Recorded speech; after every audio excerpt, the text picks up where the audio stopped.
पिता वो है जो आपको गिरने से पहले थाम लेता है, लेकिन आपको ऊपर उठाने की बजाय आपके कपड़ों से मिट्टी हटाता है और आपको फिर से कोशिश करने के लिए कहता है।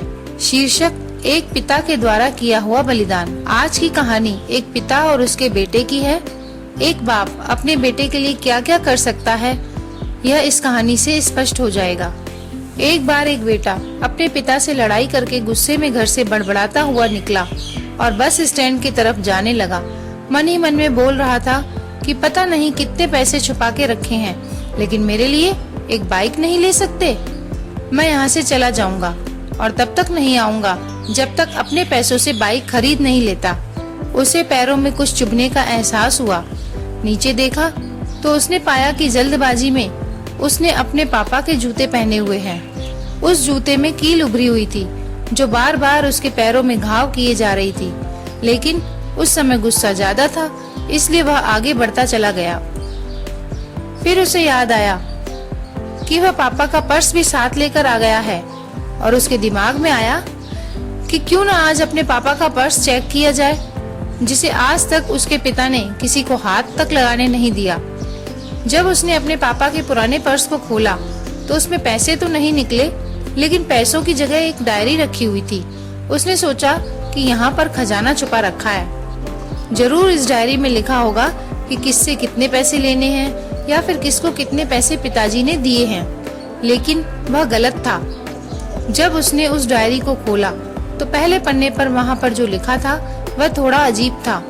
डायरी के पहले पन्ने पर जो लिखा था उसे पढ़ने के बाद उसके चेहरे पर जो हाव भाव थे वह गायब हो चुके थे, क्योंकि डायरी में वैसा कुछ नहीं लिखा था जिसकी उसने उम्मीद की थी या फिर वो जो भी सोच रहा था।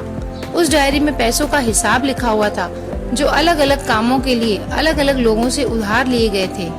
उस सूची में कंप्यूटर के लिए पैसे लिए हुए थे, जो कि इस प्रकार लिखा हुआ था, 50,000 बेटे के कंप्यूटर के लिए।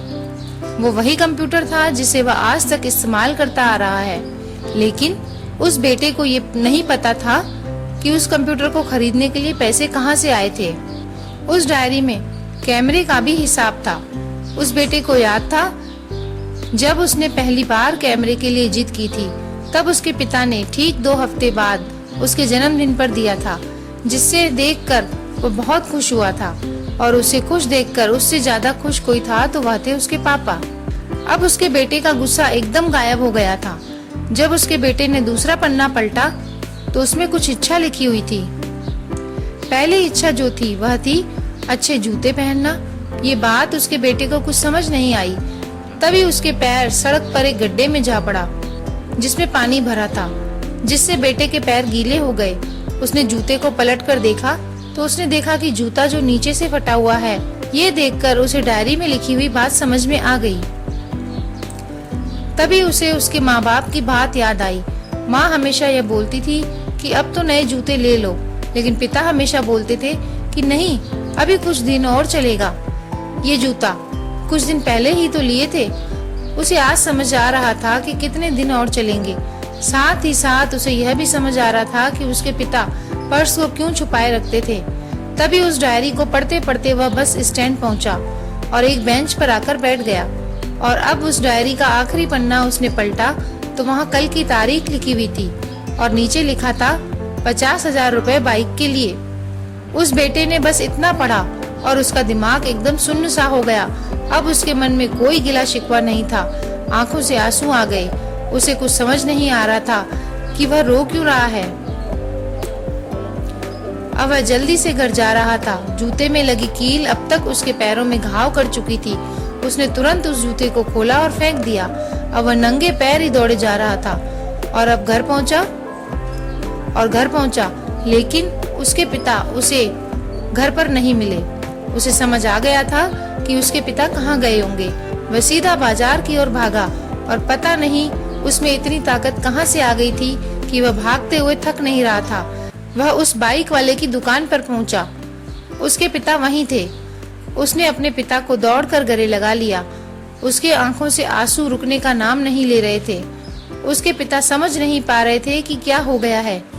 उसने पिता से कहा कि पापा, मुझे मोटर बाइक नहीं चाहिए, आप अपने लिए जूते ले लीजिए। अब आज से मैं जो कुछ भी करूँगा वो अपने दम पर करूँगा, अपनी मेहनत से करूँगा।